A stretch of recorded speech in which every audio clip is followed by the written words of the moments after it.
guy and second-best left-handed option out of the bullpen, if not their best. So it's the oddest thing.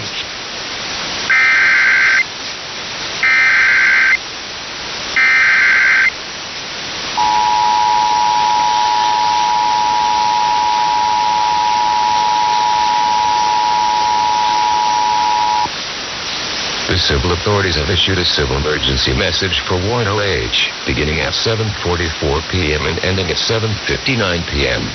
Attempt to locate for Samuel Turney, 15-year-old white male, 5'6", 125 pounds, long brown hair, blue eyes.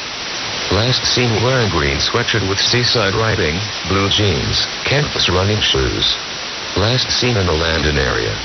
If located, please contact the Warren County Sheriff's Office at 513-695-2525.